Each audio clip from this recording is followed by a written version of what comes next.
For decades, people believed the Cold War had ended.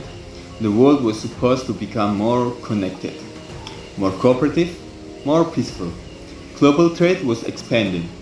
Countries were becoming economically intertwined, and many believed that major powers would never again risk direct confrontation. But today, tensions between powerful nations are rising again. Military alliances are strengthening.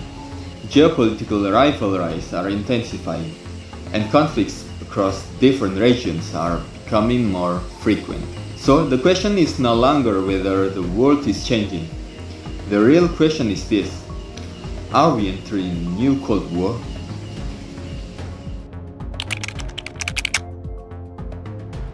To understand this question, we need to go back a few decades.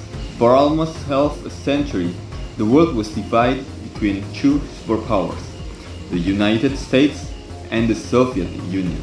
This rivalry defined global politics.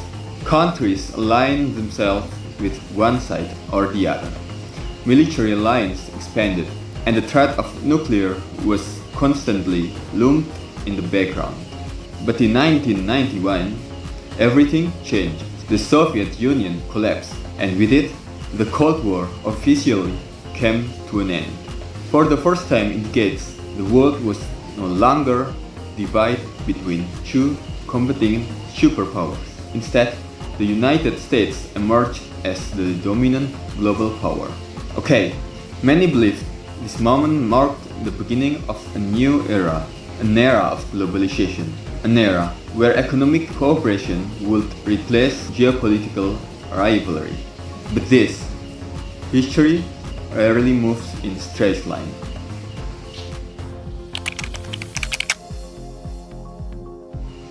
Okay, over the past 2 decades, the global balance of power has slowly started to shift. One of the biggest changes has been the rise of China. China's economy has grown rapidly, its technological capabilities have expanded, and its influence on global trades and politics has increased dramatically.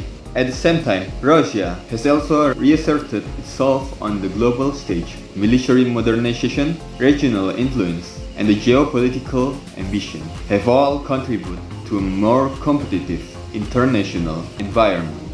The result is a war that no longer looks purely unipolar.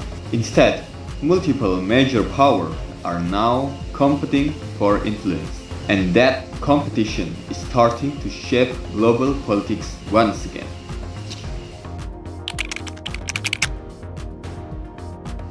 But unlike many conflicts in history, major powers today rarely fight each other directly. Instead, their rivalries often play out indirectly, through regional conflicts, through economic competition, through technological races, and through alliances that extend influence across different parts of the world.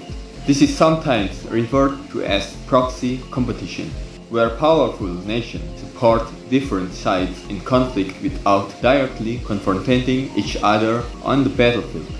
In many ways, this dynamic looks surprisingly familiar to the geopolitical patterns of the 20th century, but the modern world also introduces new layers of complexity.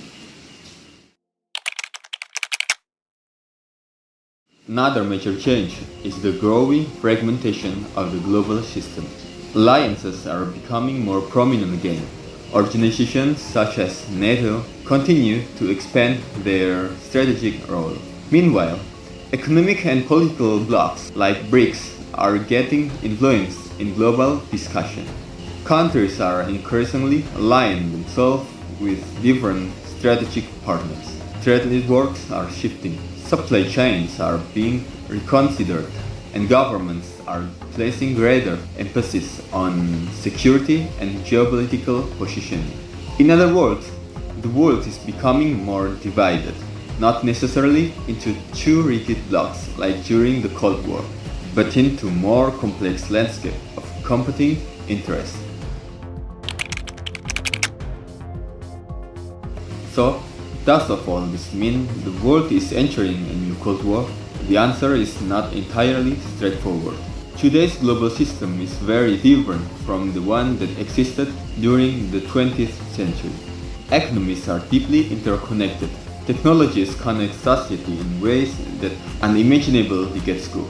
And global challenges such as climate change, pandemic, and economic instability require cooperation between countries that may also be strategic rivals.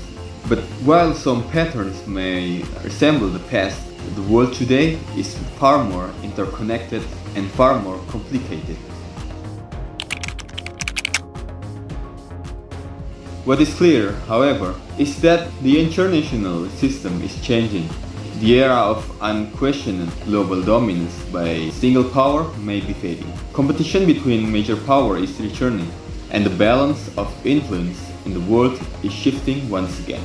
The Cold War may not be repeating itself exactly, but the dynamics of global rivalry are clearly evolving. And the question that remains is this: what kind of world will emerge from this new era of competition